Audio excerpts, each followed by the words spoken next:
Hey, what's up guys? It's Aubin from Happy Hour Disc Golf. I'm going to be showing you what is in my bag for the 2024 season.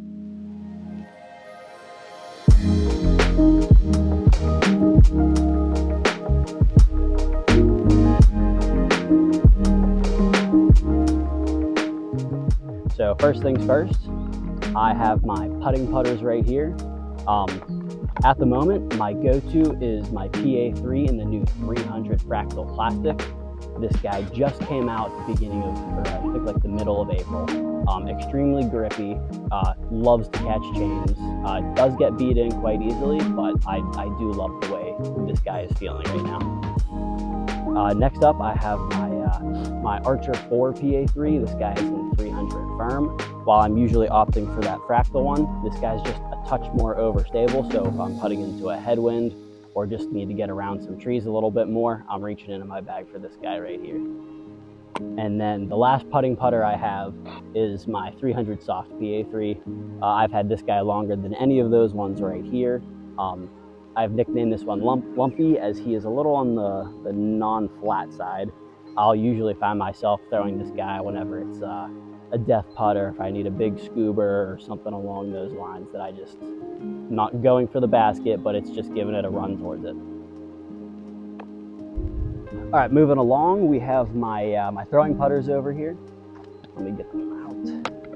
Okay, so starting off, I have my my P Model S in the Duraflex plastic. I actually won this guy in a raffle a couple months ago. Never threw it before. Went out, threw it a couple times in the field, and it is incredible. Originally, I was throwing the PX3, but this guy quickly replaced him just because he's still reliably overstable, but has an incredible amount of glide. Next up is the PA3 in 400 Glow. This guy is a pretty straight shooter. I can put him on flat and he will slightly drift to the right on backhand and then still have a nice reliable finish. I could probably push these PA3s maybe about a little over 300 feet. And then to complement that one right there is my PA3 in Special Blend, just slightly more overstable. If you give it some Annie, it'll hold it for a while, but definitely come out of it. And then the last putter I have in my bag is my 400 Glow PA5. When these first came out, I was giving them a shot and they instantly made the bag.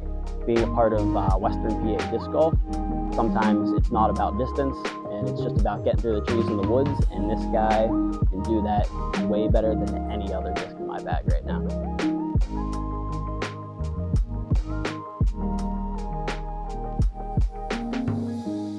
So next in line, we have my approach discs. I do only carry 2 of them. However, I can assure you they are getting thrown 90% of the time on every hole.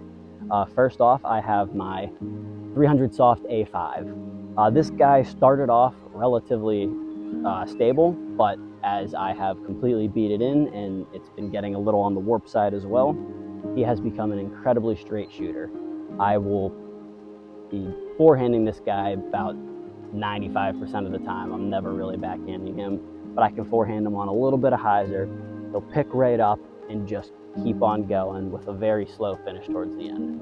The other type of shot I'm pulling off with this guy the most is big Anheuser flick lines. Completely through the woods, and it'll hold it the entire way as long as you give it enough juice. And the other approach disc in my bag is my Kevin Jones 500 Distortion. It's a perfect complement to the A5 because it's a little bit more overstable. Again, still forehanding this most of the time, but I will backhand it on occasion. Pushes dead straight for quite some time before having that nice reliable finish towards the end of it. After that, we have my mid-ranges. I do only carry 3 of these in the bag right now, as they are not something I typically throw all that much. But first off, I have my Isaac Robinson Archive. Originally, I was throwing the M2, which was a little bit more on the flat side, but as soon as this guy came out, roughly the same numbers, but had a little bit more dome to it. This guy is fantastic on backhands. He can push so straight for so long with that reliable finish towards the end. And then after that guy, I have my 400 Glimmer M4. I do have a bunch of M4s, and when I was throwing them in the field, this one happens to be the most stable in my bag. So I can put this guy on pretty much a flat shot, and it will slightly drift to the right, but it's never going to completely turn over. It's going to still fade at the end. It is completely beefy for an M4, which is exactly what I was looking for out of one. And then the last mid-range I have, I'm going to be throwing this a lot on forehands. It is the complement to my distortion, just a little bit more overstable. If I need to get a little bit more distance on a hyzer line, I'm choosing this guy. He is incredibly dumpy and incredibly reliable, especially into headwinds. So I'm going to be reaching for this guy anytime I'm not quite certain what the wind's going to be doing out there.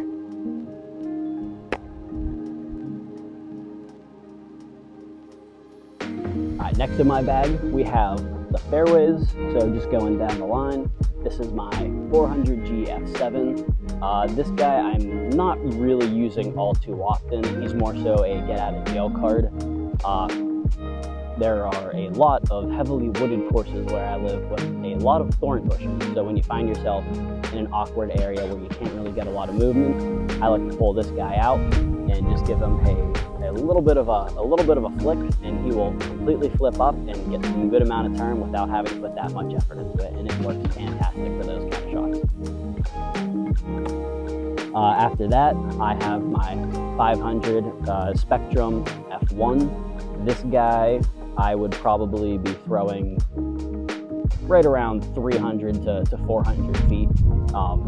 Just absolutely dead straight. I can put him on a little bit of hyzer, and he will flip up the flat, get that nice little bit of turn, and just keep on going. Very little fade after that. Never really forehanding this guy, just a bit too touchy for my liking, but this guy can get incredible distance and incredible hyzer lines as well. It'll just hold it the whole way. After that, I have my 400 FX3. This guy is one of the most reliable distance shot fairways in my bag. Has a great amount of turn to it, but with a strong, reliable fade. You can pop this guy on a little bit of hyzer, and he will just flip for quite some time and then come right out of it. Also a great disc for the woods. After that, I have my first 400 Kevin Jones feedback. These guys, as soon as they came out, I completely fell in love with them. I throw them both forehand and backhand. They are incredibly torque resistant for the way I throw, and they can just go for days. And this purple one here, with the purple stamp one, is a little flippier. Whenever I throw him on forehand, I can get him to turn a little bit before he comes out of that fade, and that's exactly what I was looking for when I was picking up one of these. And then to complement it, I have another 400 feedback. This guy has a blue stamp though, just slightly more overstable. If I'm looking for something that's just actually not gonna flip at all, I'm opting for this one instead of the purple stamped one over there. Next up is my Special Blend Glow FX2. This guy I picked up a while ago, and when I first got him, he was incredibly overstable, but as I'm beating him in, it is becoming not necessarily understable, but will push straight for quite some time and have a very strong fade to the end of it, and I love it. I don't necessarily throw it very much on forehand. I'm still opting for the feedback on forehand, but on backhand, this guy flies and feels amazing out of the hand. And then the last fairway in my bag is my 400 GH1. I picked this guy up out of the used section a while ago. He's only 166 grams, but I can assure you this guy is one of the beefiest things in my bag. It is hard to push this guy 350 feet. He is just dumpy as soon as it comes out of the hand. And I would say it complements my F7 pretty well in the bag. So instead of getting something that's going to flip really easily, this guy is going to just be incredibly overstable. So if I need a super straight roller disc, I'm going for this guy. If I need some crazy tight flex lines through the woods, I'm going with this guy. Just one of the most reliable, overstable things in my bag right now.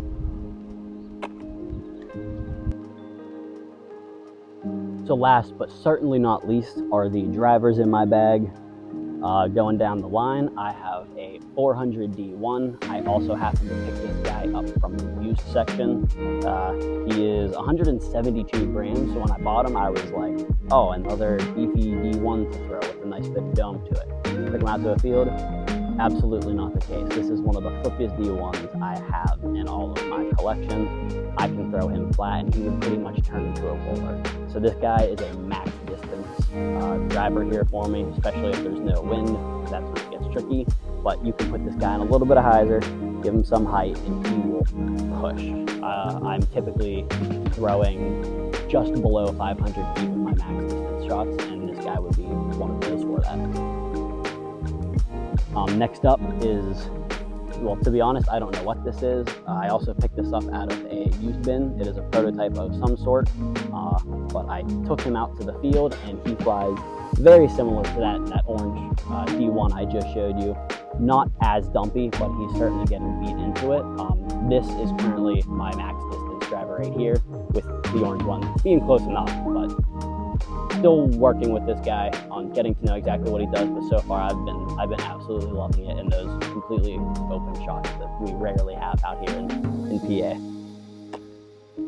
And then to complement the rest of those flippy guys, I have my 400G D3. This guy's been in my bag for maybe 2-ish years now.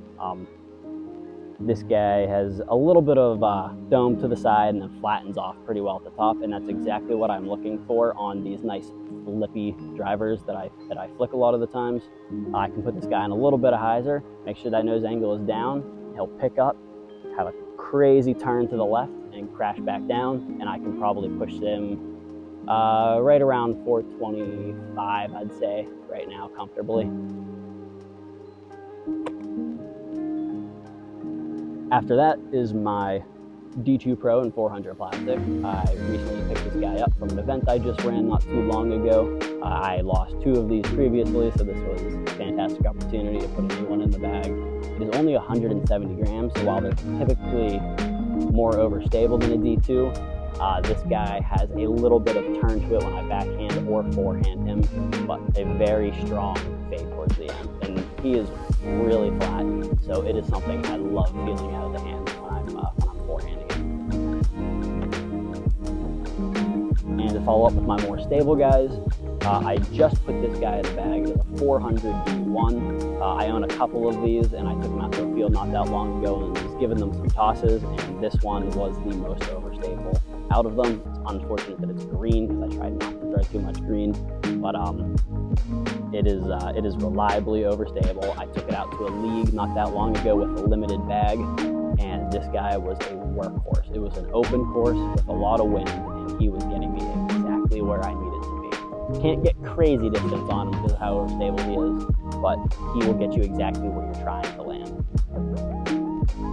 So the last thing I have in my bag here is my 750X1. I was able to pick this guy up over the fall, and I can assure you he did not come cheap. This is an out of production disc, so they are a little bit harder to find now. This thing is quite overstable, but I'm not finding myself throwing this all too often on the course. This is something I will be throwing when it comes to a strong headwind hole, and it's just a little bit more reliable than the green 400 D1 I just showed you. It's also just a fun thing to have in the bag because it's kind of a collector's piece too.